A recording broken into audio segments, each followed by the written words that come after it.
All right, y'all. So moving forward here, we are continuing graphing trig functions. So today we're going to be graphing a bunch of them. Okay, so just to take you through which ones we're going to do, earlier we graphed sine and cosine. Okay, so we've got those two taken care of. We're going to graph the reciprocal functions. Okay, so the one that compares to sine, right? We're going to be graphing cosecant, and then we're going to be graphing secant, which is the one that compares to cosine. So those are two, cosecant and secant.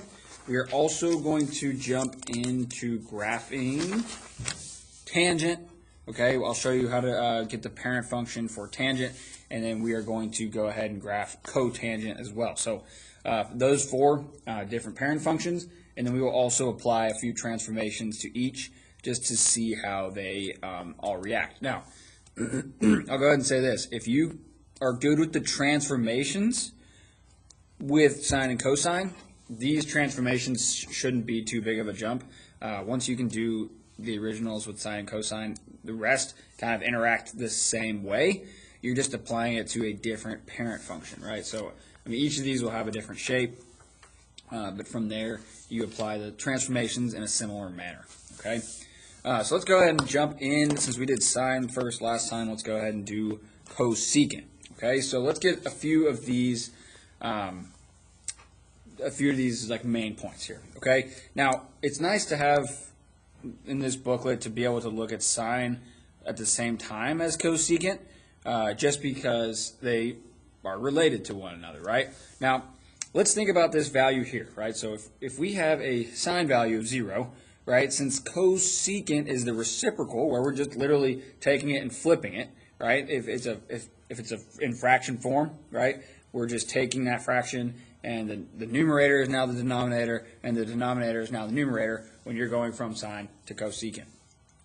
Okay, so with that logic, if we are starting off with a 0, there's got to be some sort of relationship here. Well, technically, if you wanted, right, you could write this as like 0. That value 0 could be written as like 0 over 1, right, or even like 0 over 2, or whatever, however you want to think about it. Well, if we're going to flip that 0, right, when we're thinking about it as a fraction, it's now going to be like 1 over 0 or something like that. Well, the thing is, right, just for scratch work purposes, if we were starting at, 0 over 1 and then we're taking the reciprocal, right, notice you have a 0 on the bottom. Well, you can't divide by 0. So this is actually going to be undefined, okay, undefined for that first value. Okay, so yeah, we're actually going to end up with an asymptote there. Okay, we're going to end up with an asymptote there, and let's just go ahead and apply that logic to the rest of them. Right? Notice I have other zeros, so 0 here at pi and 2 pi. So at pi, okay, I'm also going to have an undefined, and then at 2 pi, also an undefined.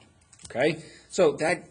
Hopefully you can see the pattern there, okay? And just to show you, we're going to go ahead and put asymptotes along that right now.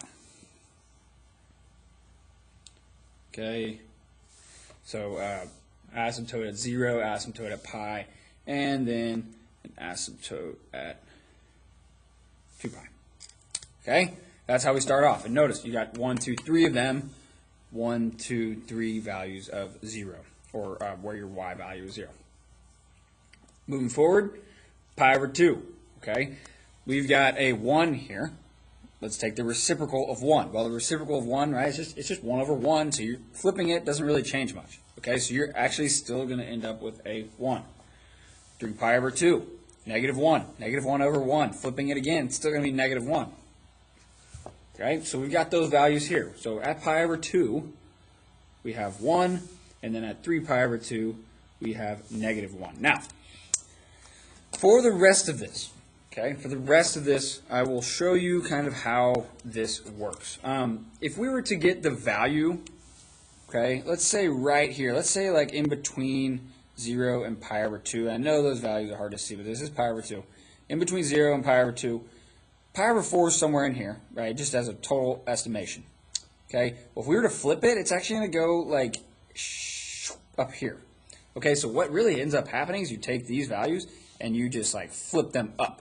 Okay, if it helps, right, you're flipping the fraction. You're also flipping these little curves here, so it ends up going up. Okay. A nice visual, though, to kind of figure out what this graph looks like is if you were to graph the sine graph, it would be in here. So I'm literally right now, it's hard to see in the video, I'm graphing sine right here. Okay, that's what this is. I'm literally copying it. Okay, and I'm going to show you the relationship. All right, so that's just a sketch of sine. This in here, don't get too confused. That is sine. I'm just taking that, and there it is. Okay. But the actual cosecant part of this is we're going to keep this value here. And what it's going to do is it's going to go up like that, up like that. That is your cosecant graph. Okay? And then similar in here, it's just going to go like that. Okay? So the hard part, though, is actually finding the amplitude. Okay? Now, the amplitude where it's located, right? Earlier it was located here. Well, it actually doesn't change spots. Okay, your A value is still going to be that length here and this length here. Okay, so your amplitude does not change. That is still your A value for that particular one. Okay, now I'm just going to add one little quick thing in here, just so you know. This axis is your cosecant of theta part, and then your x-axis is the theta. Okay, input, output, right? Input, output.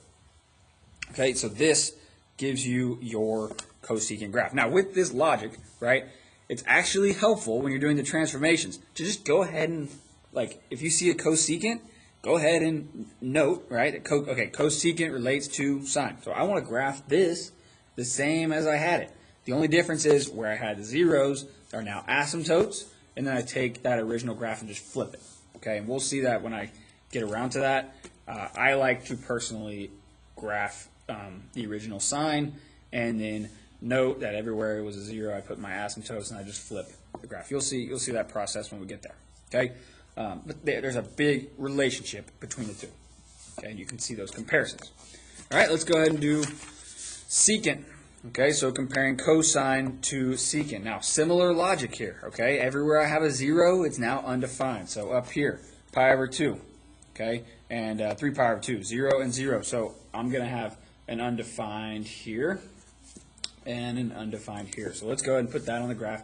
At pi over 2, I've got a asymptote, and then at 3 pi over 2, I have an asymptote. Okay, there it is. Actually, quickly, I'm going to go back, and we are still going to have a period of 2 pi. Okay, just so we know. Nothing changes there. Your period is the same, so 1 period length. 1 period, which is a length of 2 pi. So when we reference your original period for cosecant, that length is going to be 2 pi. Okay? And same over here. But I just want to make sure we had all that piece of information. Okay? At 0. All right? If you remember what happened with the ones, right, essentially once you flip them, they end up being the same. So you've got still a 1 here, and even the sign is the same. Still a -1 here, and still a 1 here. So let's go ahead and graph those points. Okay, so 0, 1, 0, 1, and this is your secant, and that is your theta. Right, your secant of theta, and that is your theta. Okay, so 1 at pi, -1, and then at 2 pi we have +1. Similar logic here, okay? If I were just to trace the graph of cosine, it's going to look like this. Let's make it a little thicker. Okay, and then here. And like that. All right? And it flips away from the x-axis, okay? So it flips away from the x-axis. We could have thought about it like that here as well, right? You have your graph, and I'm flipping it away from the x-axis. Over here, I am flipping it away from the x-axis. And that's the same thing we're going to do here. Okay, so up here, what we have is just like a little section, okay, like this, where it kind of goes like that. And then over here, it goes down, and down. and then another section like that. That is your secant parent function. The period, same length of 2 pi. Almost went too far. 1 period length of 2 pi. That is your original period for secant. Okay, secant of theta. All right, so again, recap. The dashed lines, right, that is just kind of to trace your cosine function to see the relationship. You're flipping away from the x-axis. The marker, black marker part, is really all you need for the graphing, and then make sure you have your asymptotes. And last part with the amplitudes, okay, amplitude located here, all right, that is your a value, okay. Cool. Moving on to tangent. Again, these are just the parent functions. We're going to be transforming them as we go, but you've got to know these. Okay, you do have to know these. You got to remember what, in general, what they look like. But remember, don't just simply memorize. Oh, secant looks like this. Understand that is, understand the relationship between cosine and secant. I think that's the best route to take when understanding these. All right, tangent. So understanding the graph of tangent. In order to formulate this, we can use our unit circle, which is right here. I'll take a break and find it real quick. All right, got my unit circle. So to get a few of these values, okay, just to show you what these are coming from, we've got 0, right? What is my tangent at the angle 0? So just to show you, right? At 0, okay, my tangent value is 0, right? That third line, right? This is your x, your y coordinate, and tangent. In other words, it's your cosine, your sine, and your tangent. Okay, so that third one is your value that we're looking for. Okay, so at 0, it is 0. Okay, at pi over 4. At pi over 4, here it is. Your tangent value is 1. At pi over 2, okay, pi over 2, undefined. 3 pi over 4, negative 1. At pi, it is 0, okay. And 5 pi over 4, it is 1. Double checking, 5 pi over 4, yeah, okay. And then 3 pi over 2, undefined again. You can see that here, 3 pi over 2, undefined. There it is. And 7 pi over 4, it is back to negative 1. And then 2 pi back to 0. Okay, so you should see a pattern, right? And that's good, okay? And we went, notice we went all the way from 0 to 2 pi.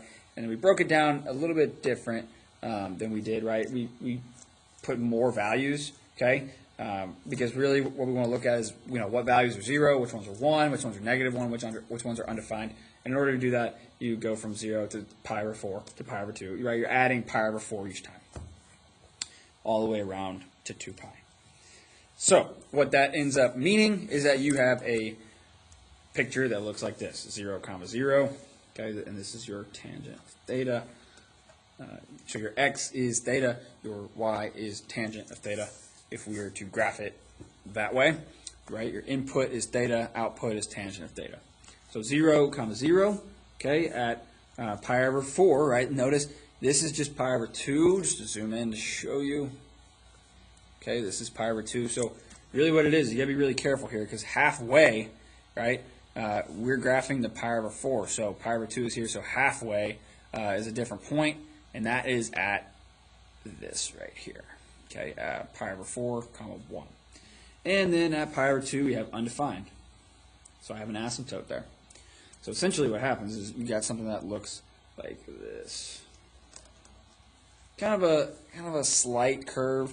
But yeah, that's what it ends up looking like. Okay, at the next one, 3 pi over 4. Okay, 3 pi over 4 is right here. It is negative 1, so it's here. Okay, and then we've got At pi, it's 0, and then at 5 pi over 4, it's 1. Okay, now what it ends up looking like here is something like this, and then this. Oh, and then at 3 pi over 2, it's undefined. So you got another one. Ends up going like that. And at 7 pi over 4, here it is. And then at 2 pi, it's here. So you got like this picture like that. Okay, that's your tangent. A little bit more complicated, okay? A little bit more complicated, but that is what the picture looks like, okay? And you'll notice that it's a little bit different than what we were doing before. It actually repeats, right? Starting like from here to here. Therefore, your period here is actually going to be pi. But we just graphed 2 periods. Okay, let me say that again. Your period is just pi, right? It starts, here it's 0, 1, undefined. Okay, and then it goes negative 1, back to 0. And then it repeats that pattern. Okay, so 0, 1, undefined, negative 1, 0, back to 0. And then it continues the same, right? So like, look at this section in here. 1, undefined, negative 1, 1, undefined, negative 1, right? So it repeats after pi. If you want to make a little note of that, right? I don't know, just do something like that. So here, the pattern ends up repeating itself. Okay? So you could think about it that way. Okay? After the zeros. All right? Cool. So, biggest thing here is 1 period is that length, okay? So for tangent, that's the biggest difference between sine, cosine, tangent graphing. 1 period is a length of pi. That's different. Okay, you may want to make a note. Okay, make some sort of note, and I'm very disappointed that I put that in pink. It should be in blue. Okay, but 1 period is a length of pi.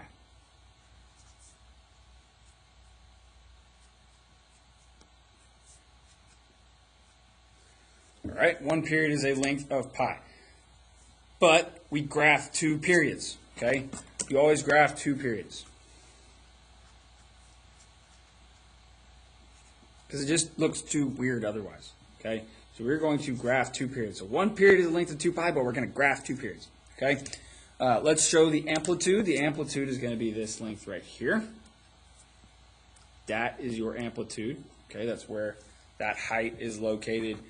You could also, put it right here just to show you, right, that your amplitude's here, your amplitude's here, amplitude's here, amplitude is here, okay? At all those different spots is where your amplitude is located. That's tangent, all right? We will work with how to transform that and everything like that, but the biggest difference is going to be that the fact that your period is pi, all right? Your period is pi. So before, right, in order to find our new period with sine and cosine, we were taking 2 pi and dividing it by your b value.